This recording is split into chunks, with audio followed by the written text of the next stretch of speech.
question, or at least in his judgment. Pardon me.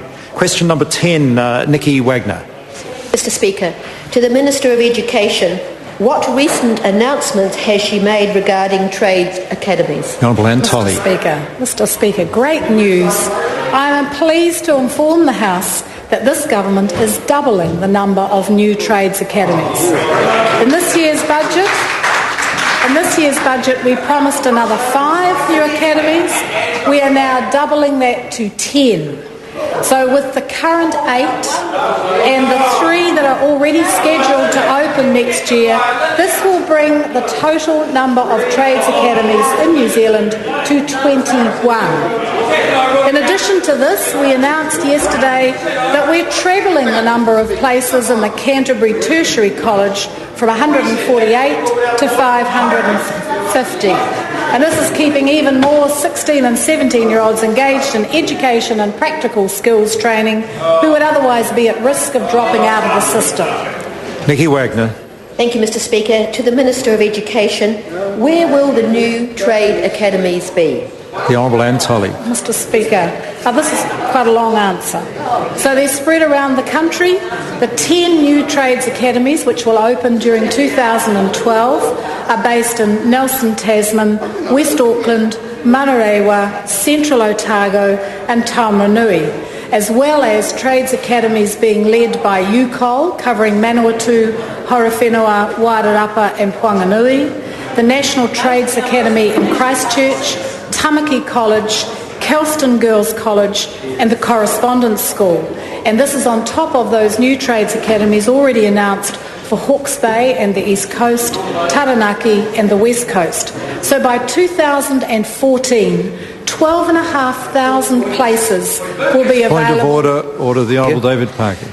You've previously ruled in this House that we're not allowed to table press releases. I would suggest that the answer is tantamount to reading one out. It's just a listing of each of these.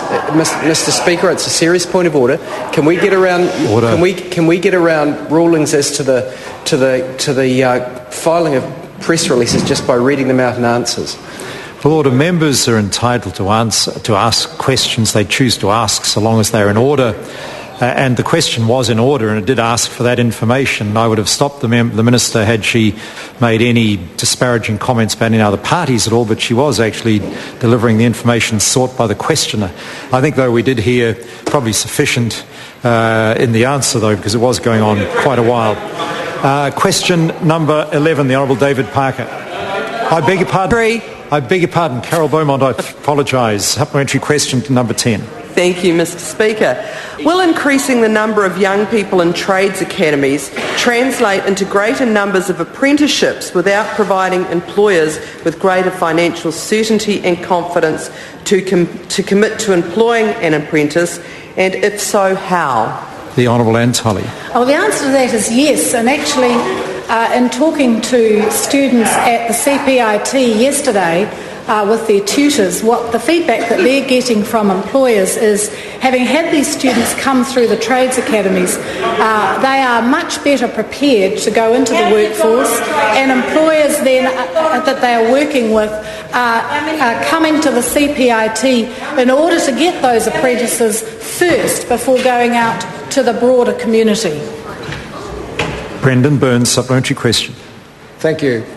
Given, as the House again heard earlier today, 30,000 jobs are needed to rebuild Canterbury, and given we have 10,000 18 to 24-year-olds alone not in work or training in Canterbury, why are only a few hundred net new skill training places being funded for our region this year? The Honourable Anne Tolley. Well, Mr. Speaker, I'd have to check that member's figures. But what I can say is that this government is concerned that too many young people have been dropping out of school for too long, and that's why we're delivering on our promises and providing more places. We have announced a considerable package in Christchurch to focus on training young people in those necessary skills. Part of that was the announcement yesterday. But Labor promised to fix this problem back in 2003. Order. We don't need to go down that track. The member did ask pretty specifically about, why a certain number of places in Canterbury, but I think we'd heard quite a sufficient answer. Question number 11, the Honourable David Parker. Thank you, Mr Speaker. My question